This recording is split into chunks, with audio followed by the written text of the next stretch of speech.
araw mga bata, ako nga pala ay si Teacher Margie na magbibigay sa inyo ng panibagong aralin na tiyak na inyong magugustuhan.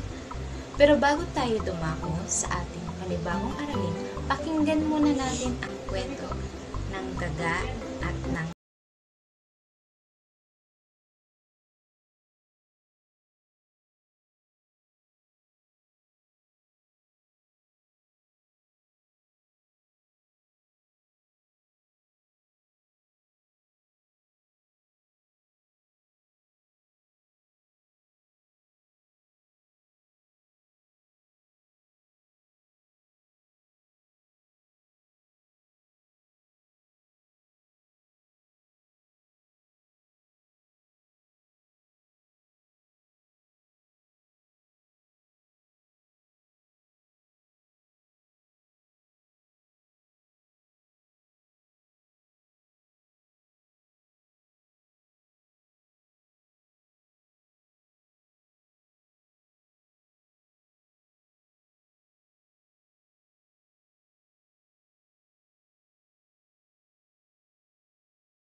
Base sa kwento na ating napakinggan, ating sagutin ang mga sumusunod na katanungan.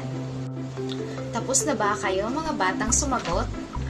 So, ang tamang kasagutan sa mga katanungan doon ay ang una, nagising ng daga ang natutulog na leon.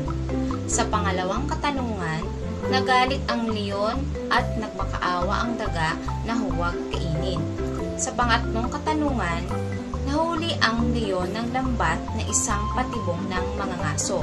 Sa pang-apat na katanungan, tinulungan siya ng daga upang makaalis sa lambat at simula noon naging magkaibigan sila ng daga. So, magaling mga bata. Ganyan din ba ang inyong mga sagot mga bata? Magaling! Inyong nakuha ang mga tamang sagot sa mga katanungan. Mga bata, base sa inyong ginawang gawain, ano ang inyong mga napansin? Tama! Mapapansin niyo mga bata na base sa gawain ay napagsunod-sunod ang mga pangyayari sa kwento sa tulong ng nakalarawang balangkas at pamatnubay na tanong.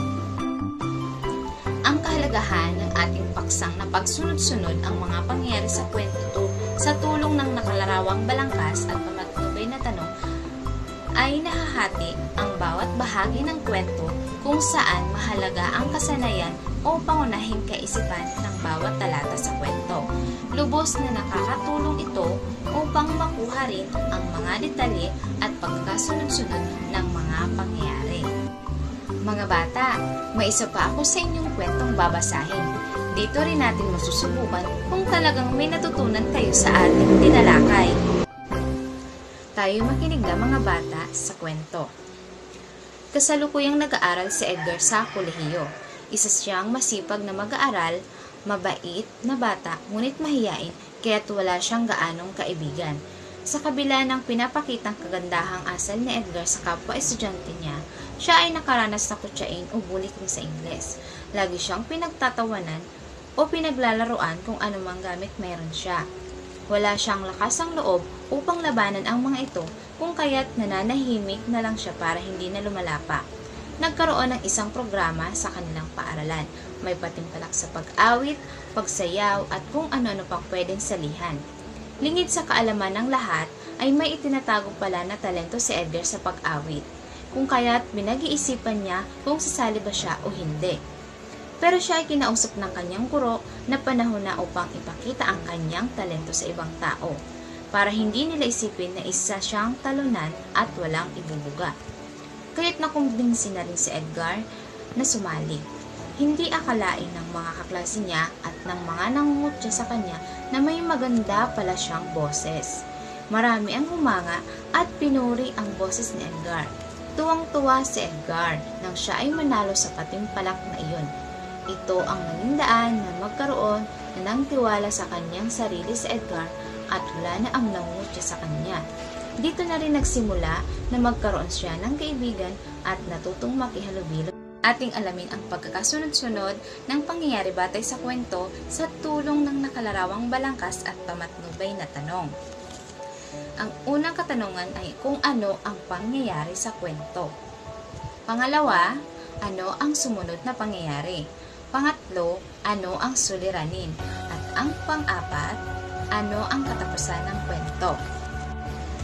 Inyong natunghayan na naman ang isang makabuluhan at masayang aralin sa asignaturang Filipino. Ako po ay si Teacher Margie ang nakasama ninyo sa araw na ito, na nagsasabing walang problema na hindi nabibigyan ng solusyon, gamitan natin ng maparaan, nakaisipan at siguradong ito ay makakamtan.